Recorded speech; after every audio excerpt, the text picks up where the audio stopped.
எம்ஜிஆரால் வெளிவந்த படம் உலகம் சுற்றும் வாலிபன். உலகம் சுற்றும் வாலிபன் படத்தையே சந்தித்தவர்கள் தான் திராவிட முன்னேற்ற கழகம். காரணம், திமுகவில் உள்ளவர்கள் படத்தை பார்த்து அஞ்சுபவர்கள் அல்ல. படத்தை விளக்கத்தை காட்டி மக்களுக்கு அறிவை வளர்த்த கூட்டம் இது. படத்தை விளக்கத்தையும் சொல்லி மக்களை திருத்திய கூட்டம் இது.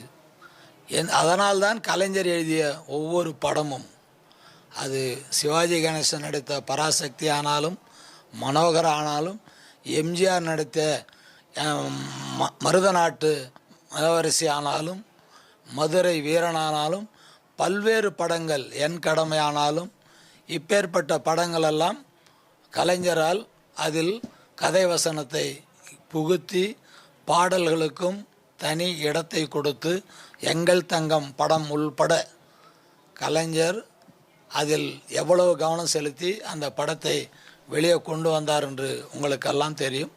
எங்கள் படத்தின் மூலமாக கலைஞருடைய அந்த செய்திகள் பதிவாச்சு.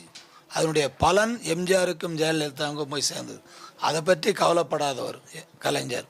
எனவேதான் கலைஞர் வழியில் ஆட்சி நடத்துகின்ற நம்முடைய தளபதி அவர்களும் உதயநிதி அவர்களும் எல்லாத்தையும், படம் என்பது மற்றவங்களுக்கு பார்க்கறதுக்கு படம், ஆனால் திமுகவினுடைய குடும்பத்திற்கு படம் என்பது பாடம். அந்த பாடத்தையே படமாக காட்டுகின்ற அறிவு, ஆற்றல், சுயமரியாதை, தன்னம்பிக்கை எல்லாம் உள்ளது தான் திமுக.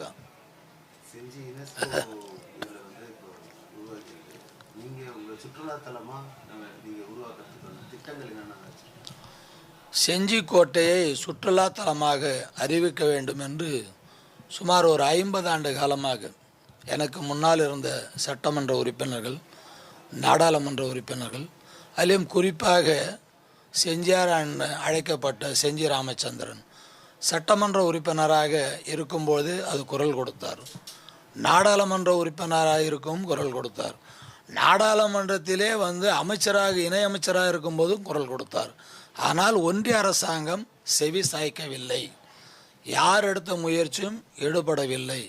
ஆனால் இன்றைக்கு முத்துவேல் கருணாநிதி ஸ்டாலின் ஆட்சியில் அயலகத்துறை என்று ஒன்று உருவாக்கி, வெளிநாட்டில் இருக்கின்ற தமிழ் பிள்ளைகளை வேர்களை தேடி வாருங்கள், உங்களுடைய வம்சாவளி தமிழகத்தில் உள்ளது, உங்களுடைய மூதாதைவிகள், முன்னோர்கள் தமிழகத்திலே இருக்கிறார்கள், சீர்காழியில் இருக்கிறார்கள், சிதம்பரத்தில் இருக்கிறார்கள், புதுக்கோட்டையில் இருக்கிறார்கள், செஞ்சியில் இருக்கிறார்கள், வாருங்கள், அதையெல்லாம் நீங்கள் அறிவுபூர்வமாக காணுங்கள் என்று சொல்லி ஒரு ஆண்டுக்கு 200 மாணவர்களை தேர்வு செய்து தமிழக அரசினுடைய முழு பொறுப்பிலும் செலவிலும் அவர்களை அழைத்து மகாபலிபுரத்திலிருந்து ஆரம்பித்து அந்த திருநெல்வேலி, கன்னியாகுமரி, கோயம்புத்தூர், இப்படி ஊட்டி, செஞ்சி, கோட்டை, அந்த சிதம்பரம், அப்புறம் காஞ்சிபுரம் போன்ற பகுதிகளெல்லாம் சுற்றி காட்டி வரலாற்றை அவர்களுக்கு புரிய வைத்தது.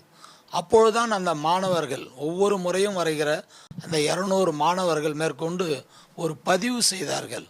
தமிழக அரசுக்கும் ஒன்றிய அரசாங்கத்துக்கும் பதிவு செய்கின்ற நேரத்தில் அவர்களோடு வந்த சமூக ஆர்வலர்கள் இது யுனெஸ்கோவுக்கும் பதிவு செய்ய வேண்டும் என்று வலியுறுத்தினார்கள்.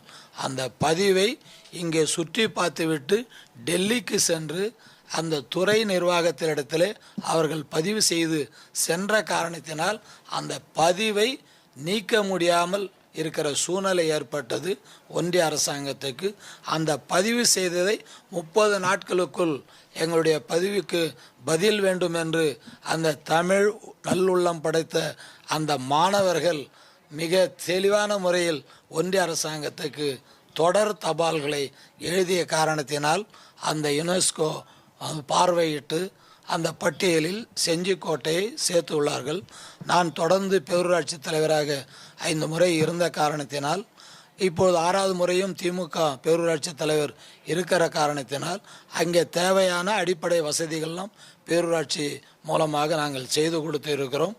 அதை கடந்து சுற்றுலா தலம் அதை அறிவித்தால் அதற்கு ஒன்றிய அரசாங்கமும் மாநில அரசாங்கமும் இணைந்து பல்வேறு நிதிகளை ஒதுக்கீடு செய்து வருகின்ற சுற்றுலா பயணிகளுக்கு போதிய வசதிகள் செய்து தருவதற்காக இப்போது முன்மொழியப்பட்டுள்ளது. மிக விரைவில் அதை பெறுவோம் என்ற நம்பிக்கை இருக்கிறது. மாண்புமிகு முதலமைச்சரிடத்திலே கடந்த காலத்திலே நான் சொல்லும்பொழுது சரி, நெக்ஸ்ட் திராவிட மாடல் 2.0வில் அதை நாம் மிக கவனமாக செலுத்துவோம் என்று ஆய்வுக் கூட்டத்திலே சொல்லியுள்ளார். எனவே நிச்சயமாக செஞ்சி கோட்டை ஒரு சுற்றுலா தலமாக அமைப்பதற்காக தொடர் முயற்சி நான் எடுப்பேன்.